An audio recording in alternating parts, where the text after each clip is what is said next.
Hello and welcome to Riverland's virtual financial aid session. Due to these crazy times, we aren't able to come out to the local high schools as we have in the past. So we're offering this virtual financial aid session. My name is Patty Heeman and I am the Director of Financial Aid at Riverland and will be providing the information you see today. First, I'm going to start with the application process and the FAFSA. Just a piece of information for you. If you need assistance in completing the FAFSA, in addition to this, we do have a tutorial that you can find on our Riverland webpage. All the information on how to complete the FAFSA or an FSA ID is listed here. These are short, sweet tutorials that can help you quickly through the process and possibly answer some of your questions as well. What do you have to do in order to receive financial aid? You have to be enrolled or accepted for enrollment in an eligible program of study in an eligible college. You have to be a US citizen or eligible non-citizen. Students have to have a high school diploma or a GED. All males must register for selective service, and you have to be not convicted of possessing or selling illegal drugs. First, the FSA ID. What is it and who needs it? The FSA ID is an electronically signature and login for all FSA sites, including the FAFSA, the TEACH, and the student loan process. It is your electronic signature that substitutes for your wet signature. So once you have it created, since it is your legal signature, you'll want to keep it secure and safe. The student and at least one parent of a dependent student must create that FSA ID. The parent does use the same FSA ID for all of their children completing the FAFSA, as well as themselves if they are the student. How do you create it? I've listed the website here. It does require that you have a unique email or a cell phone number for each user. You are allowed to create or choose your own username and password. You do have to, if you provide a cell phone number, you must confirm that email or that cell phone number, whichever you provide, or both if you provide both. One thing we always like to recommend is make sure that your name, your date of birth, and your social security number match exactly as it appears on your social security card. The Department of Education does send your name, your date of birth, and your social security number to the Social Security Administration to confirm that the information is a match as to what's on file with them. If it doesn't match, it will reject and you will have to recomplete this whole process. So be sure you use your exact name as it appears on your social security card. Where do you apply? We recommend that you apply online. You can use the FAFSA.gov or the studentaid.ed.gov/SA/FAFSA. If you do go to the FAFSA.gov website, it will redirect you to the student aid website. Department of Education is in the process of moving everything to that studentaid.gov website. If you're applying for the 2021-22 FAFSA, you can complete the FAFSA beginning on October 1, 2020. So you can do this process today. This chart just gives you some additional information, lets you know if you are a traditional high school senior completing that FAFSA process, you most likely will start August 2021. You will complete the 21-22 FAFSA and you will use 2019 taxes, and you can begin filling out the FAFSA right now. This is an exact screenshot of what the FAFSA web looks like. You can start here or you can log in if you're a returning user. What do you do here? You can apply, you can retrieve IRS data, you can reapply, check the status, you can make corrections, and you can add additional colleges. Once you click on the login, you get the screen. You get to choose if you're the student or the parent. If you're a student, you put in the FSA ID, username, and password. If you have not created, there is a link right here to create the FSA ID. If you've forgotten your username or your password, there are also links on the screen here so you can retrieve your username and password. You're then given the choice of which FAFSA would you like to complete. Be sure you click on the correct year. If you complete the 2021 FAFSA, you are completing the current year FAFSA. And if you plan to attend summer, you will want to complete that FAFSA as well. But if you're beginning in fall, the 21-22 FAFSA is the one that you would like to complete. Then I just get into some exact screenshots of what this is going to look like. Some of the highlights of the overall of every screen that you will see. As you go between screens, you'll see this top green square here says the application was successfully saved. The FAFSA, as you go through the process, is automatically saved. So if you lose internet connection, if you need to look up some information, this process is automatically saved. So any information you've entered is saved and you don't have to re-enter it. Across the very top here, there's some tabs, the student demographics, school selections. These are all sections of the FAFSA that you need to complete. Once a section is completed, you will see that this pencil then becomes a check mark. Every screen, every question has this blue arrow with the blue circle with the question mark in it. If you click on that, you will get some additional information if you have questions about what to enter in this. So the first page that you get is some basic student information, student name, date of birth. Then it wants to know their email address as well as a telephone number. The email address here is optional. If you list an email address, all communication once the FAFSA is completed will go to student email. If you do not list an email, all communication comes through the mail. Then it asks for a student address.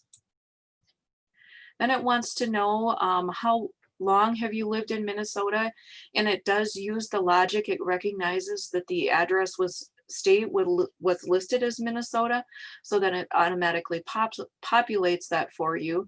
And this is for state residency purposes, more used for the state grant than it is for the federal funds. Then it asks about your citizenship status. Additional information on the student, whether you will have completed high school, whether you'll have a bachelor's degree. Most students will have a high school diploma. What degree or certificate are they pursuing? Will they have a first bachelor's degree? And a bachelor's degree is a 4-year degree. So most of our high school students will have not earned a bachelor's degree, that 4-year degree. Some of them may have earned an associate's degree, but not a bachelor's degree. And then do you want to be considered for work study?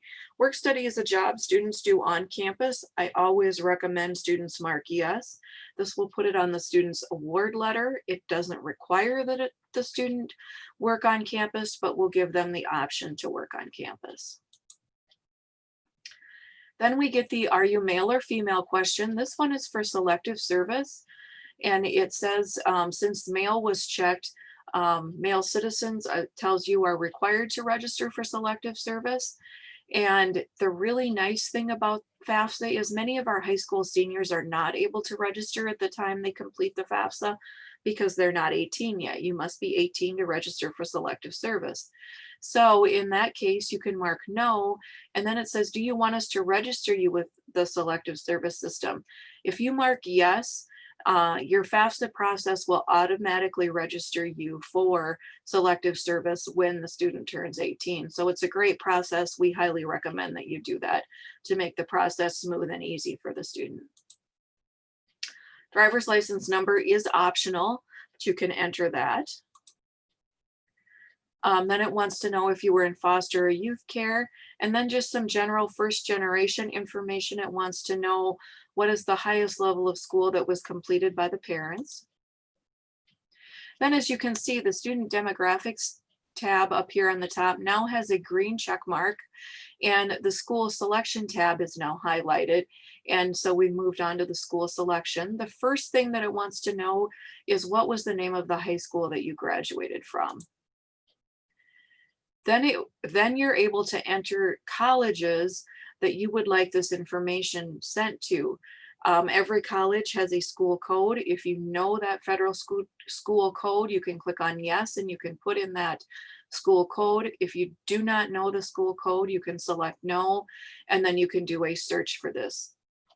While you complete this FAFSA process, you can list up to 10 colleges on the FAFSA. So you don't have to know what college you're going to be going to. You can have it narrowed down to your top 10. The nice thing is, if you list 10 colleges and then change your mind, you can come back, delete all of those 10 and add in a new 10. So you can list 10 colleges at a time. After that, you can make any changes that you want to the colleges that you have listed on the FAFSA. Then it wants to know, for each college that you list on the FAFSA, it wants to know, where do you plan to live? Do you plan to live on campus, off campus, or with parents? Then our school selection, you can see, is checked, and we're on to dependency status. So what it's going to determine is, does the student have to provide parental information on the FAFSA? So first it wants to know the marital status as of today. Then it wants to know about dependents. And the big thing for children is, if your student has a child, they have to be providing more than half of their support. So simply having a child does not make a student independent. Some additional questions for the dependency status: whether the student is homeless or at risk of being homeless. Then it tells you, based on your answers, you are considered a dependent student. This means you must provide parental information, but it still does give you that option. Do you want to provide parental information, or are you unable to provide that information? If you list that you won't provide parental information, the student is only eligible for very limited loans. They're not eligible for the full gamut of financial aid. So we strongly recommend, as parents, that you list your information on the FAFSA. Listing your information on the FAFSA as a parent does not require that you pay for a student's education. It just is providing your income information to help in the determining of the student eligibility. So basically, what does a student have to be considered independent and not use parents' information? A student who is over the age of 24, a graduate or professional student, is married, has dependents for which they're providing more than half of the support. If they're an active duty military or a veteran, they are considered independent. Otherwise, all students, regardless of where they're claimed on taxes, are required to provide parental information. So then we move on to the parent demographics. And as you can see here, there's a spot. Everybody wants to know, who are my parents? For those that don't have a traditional family where mom and dad are married and still living in the same household, who are my parents? There's a great graphic, if you click on this, that it will help you. Who is my parent? Parent means your legal, biological, or adoptive parent, or step parent, or a person that the state determined to be your legal parent. So this is just a great flow chart to help you walk through to determine, whose income information do I list on the FAFSA? Parents on the FAFSA are never grandparents, foster parents, legal guardians, brothers or sisters, aunts or uncles, whoever that student may be living with other than the parents. If the student is living with somebody other than the parents, I recommend that they contact the financial aid office for assistance with a dependency override. Then it collects some basic information on the parents. Since on this FAFSA, the parents were listed as married, they do ask for two parents' information. Then again, residency information for which state the parents have lived in. Then it wants to know family size. What is the household size? So first you'll see your parents. Since we listed on this FAFSA that the parents are married, there's two. Yourself, the student completing the FAFSA. Then it wants to know your parents' other children, even if they do not live with the parent, if your parents will provide more than half of their support, or these children can answer no to every dependency status question on the FAFSA. So who else is in the household or not in the household that your parents may be supporting, or they answer no to every dependency status question on the FAFSA. And then anybody else, this would be grandparents, cousins, friends, whoever's living with your parents that possibly they're providing more than half of their support. It will then add up for you the total family members. Then lastly, it wants to know how many people in your parents' household are in college. So this is just simply entering how many of those people that are listed in the household above are actually attending college on a half-time basis. Then it gets into the financial information of the parents. Wants to know, have they filed taxes? One of the really awesome things that the Department of Ed and the IRS do is they communicate and they allow the FAFSA to pull information directly from completed tax returns. So the student or the parents, sorry, would enter their information here, and then they can say that they can link directly to the IRS. This is where the parent's FSA ID comes in. So in this case, there's parent 1 and there's parent 2. The parent who has the FSA ID is going to want to know, did they list themselves as parent 1 or parent 2? They put in their FSA ID, username and password. And again, there are links here if you need to create the FSA ID or if you forgot the username or password. Once you put that in, then you get a warning from the FAFSA website that says, hey, you're now leaving the FSA on the website and you're going to the IRS website. Then the IRS welcomes you and says, hey, you're coming into the IRS website.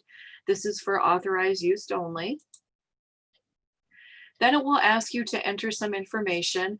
The first name, the last name, the social security number, and the date of birth will be populated for you. But you will have to enter the street address, any city, state, zip, and then submit. If everything matches, and be sure on the previous screen you enter your address from your 2019 taxes, it must match exactly or this will not work. Hopefully you will get this screen that says, hey, it matches. You click on the button here where, and then you click on this that says transfer now, and it will automatically transfer your information from your FAFSA or from your tax return to your FAFSA. Approximately 84% of the families are eligible to use this. If you're wondering who can't, if you're married and you file separate returns, if you filed too recently, if your marital status has changed since you filed those 2019 taxes, or if you filed your 2019 taxes and you have a tax liability, you won't be able to link your taxes. So the majority of the people are able to link their taxes. Items not populated by this data retrieval tool that you're going to want to have prepared are listed here. Do not include any untaxed Social Security that you may receive. If it's not taxed, the FAFSA does not want to know that information either. Then once you come back to the FAFSA, you will see you have successfully transferred your, and this says 2018, this is an old screenshot, but yours will say 2019 IRS tax information. And you will see for the question here, you don't have to answer what was your parents' adjusted gross income. It says it was transferred from the IRS. What you will have to populate is how much did your parents earn from working? So you'll have to review the W-2s and tax information and determine how much each parent earned from working. Then you will get some additional income information. Combat pay is something you're going to have to look at. Student, college, grant, and scholarship reported in your income. But then the last items are all transferred from the IRS, so you don't need to list any of those because those are automatically populated for you. Then you get some additional income information that you need to list. Then you get the asset question. As of today, what is your parents' cash, savings, and checking? Net worth of investments, including real estate, and as of today, your current business or investment farms. Now, just so you know, this is important because it's very different than many people consider assets. What do you include in assets? The money in your cash, savings, and checking account. Any investment farm that you have, so a farm that you own or farm ground that you own that you rent out, that you do not farm yourself. Any investments you have, including your CDs, your stocks, your bonds, or your mutual funds. Any rental real estate, including the land you own but do not farm. Any trust funds or a business you do not operate. What do you not include? The home you live in, whether you own it free and clear and your mortgage is paid in full, or whether you rent, anything, the home you live in is not an asset. Any money held in a retirement account is not an asset. The farm you own and farm, includes the land, the livestock, the machinery, anything else that you have associated with that farm. If you live on it and you farm, it is not required to be reported. A business you own and operate, if it employs less than 100 people, is not an asset. Any value of life insurance is not an asset. And the cars you own, it doesn't matter how many or how much they're worth, your cars are never an asset. Be sure any investments, you list the net worth, that you deduct any debt that you may owe on that asset before reporting that. 529 plans are listed as an asset under the owner of the plan. So if the student is the owner of the plan, they should be listed as a student asset. If the parent is the owner of the 529 plan, it is an asset for the parent. If somebody else, for example, a grandparent owns the 529, the 529 plan is not listed as an asset anywhere on the FAFSA. Then we have finished the parent information and we go on to the student financials. Student financials look exactly like the parent side. The one thing I've done here is I have chosen, have you completed an IRS tax return? You do not have to file taxes to complete the FAFSA. You can mark not going to file. The one thing I will tell you, if you do make enough in income to be required by the IRS to file, you do have to file those taxes to file the FAFSA. So if your income is low enough where the IRS does not require that you file a FAFSA, you are not required, or that you're not required to complete a tax return, you are not required to file that tax return to file the FAFSA. Now there's all of those screens that you saw for the parents, those exist for the student as well. I'm not going to walk you through all of those because they're just an exact repeat of what you just saw for the parent. Then you get a summary of all of the information that you just put into the FAFSA. Then the FAFSA needs to be signed, and it needs to be signed by both the student and the parent. This is signed by using the FSA ID username and password. I do like to point out that there are options. If you prefer not to create an FSA ID, you can print signature pages, or you can submit without a signature. If you submit without a signature, the FAFSA will not fully process. It will not be completely processed until all signatures are provided. Then you get a confirmation page saying, hey, everything is done, your FAFSA is submitted. This is just a notification to you to let you know anytime you use that IRS data retrieval tool, you will receive a letter from the IRS letting you know that your information was accessed by the Department of Education. So don't be alarmed when you receive this letter. This is standard anytime you use that data retrieval tool and link the taxes and the FAFSA, you will get this letter from the IRS. The post-application process. So you submitted your FAFSA, and now what happens? The student is notified of the FAFSA processing results by email if the student lists an email. If not, the Department of Ed will mail those results. At the same time that the student is receiving those results, the college also receives all that information electronically. If the student looks at their information and realizes they need to make a correction to some of that data or to add a college, they can log back in and make any of those corrections. There is a process called verification whereby the Department of Ed randomly chooses a FAFSA for verification. If the Department of Ed does that, the college is required to confirm information entered on the FAFSA. And below are the items that you can see that could be chosen for verification. Professional judgment, as I said, everything on the FAFSA is going to use the 2019 income. With everything that has happened, we understand that income changes and your 2019 income may not be reflective of current income. So each college financial aid office is able to do what's called a professional judgment and able to adjust and use a different years, a more current year's income that is more reflective of what a student or family's income may be. Why we would do this would be a significant change in income, high medical expenses, elementary or secondary school tuition, and that dependency override. A family should contact their financial aid administrator to discuss any of these unusual circumstances. Then we have the dependency override. And as I said earlier, a single student under the age of 24 is required to use parental information. We all know that there's a few students out there who do not have the usual parental support, and we do have an option for them called dependency override. This allows students who would normally be considered dependent to become independent.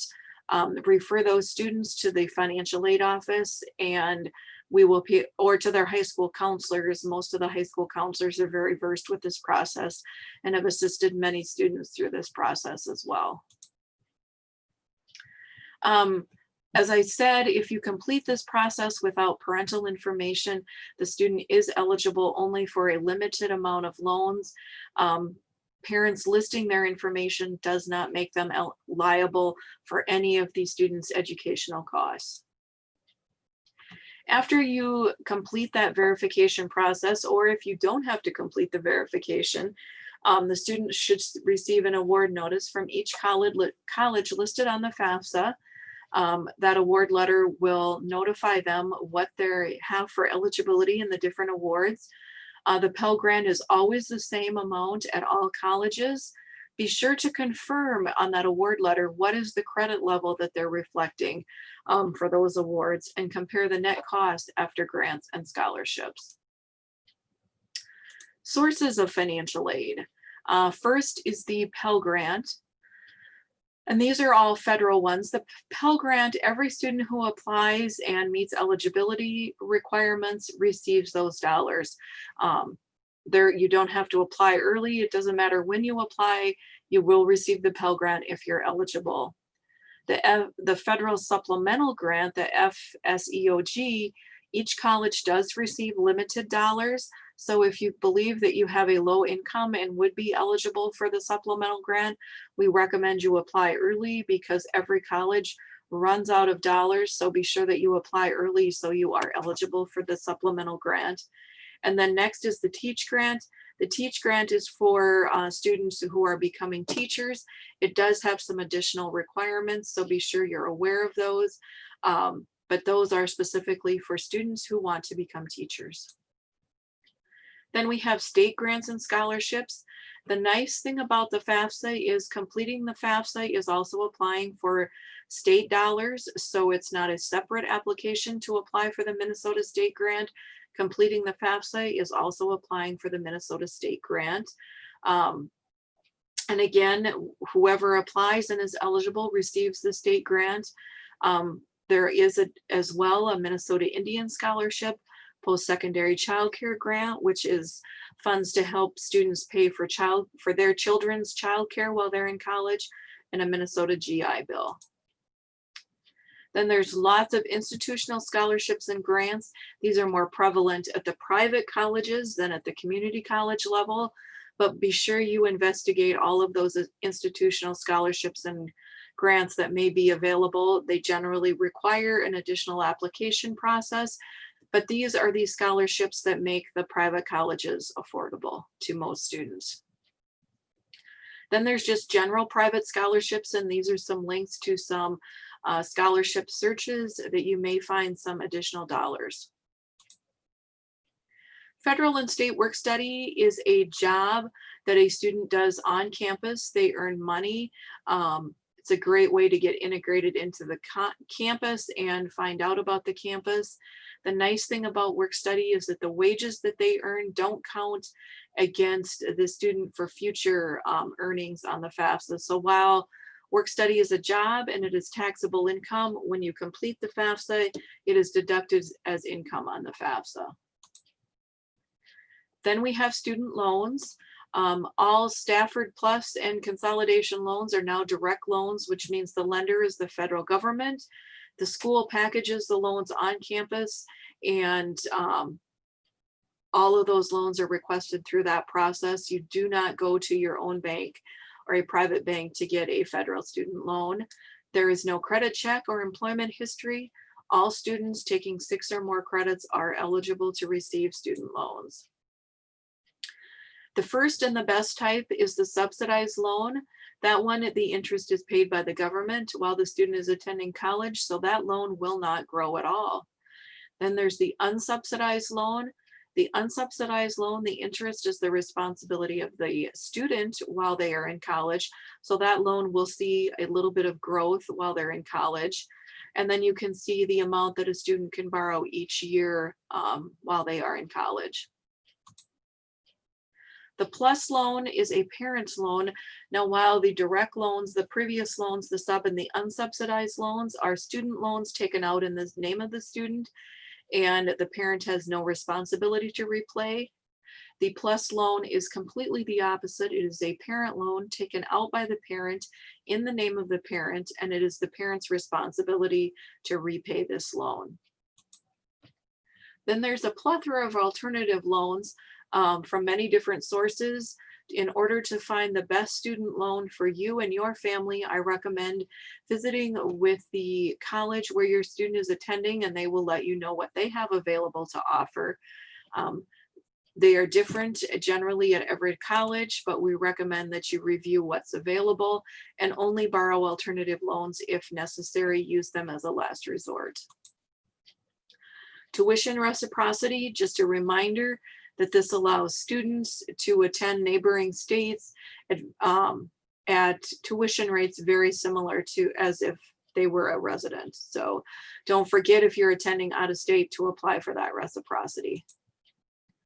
Higher education, the tax savings, while I don't ever begin to say that I have all of the knowledge on this, what I will tell you is at the same time, each year after the first of the year, when you're getting all your 1099s and your W-2s, you should also get that same information from the college where your student is attending and present that to your tax preparer, or when you're completing online, and you will get the advice and the tuition credits where that is appropriate. A reminder that you need to fill out a new FAFSA each academic year. This isn't a one and done. Each year in October, the new FAFSA process opens. So be sure that you're filling out a new FAFSA each year. Where do you go from here? Obtain and review admission and financial aid materials. Some financial aid offices have priority deadlines. Be sure you know what those are and you get your FAFSA in to meet those priority deadlines, as well as admission deadlines. Investigate other sources of financial aid that may be available. So just be sure that you're checking all your deadlines and you know what they are for all colleges you may be interested in. This is the contact information for our financial aid staff. We do offer in-person as well as Zoom appointments. We'll do Zoom appointments in the evening if you're interested in that, but contact information for all financial aid staff at Riverland. I thank you all for listening during this session. We hope this was helpful in your completing of the FAFSA, and if you have any questions, contact us and we will be glad to assist you through the process. Thank you.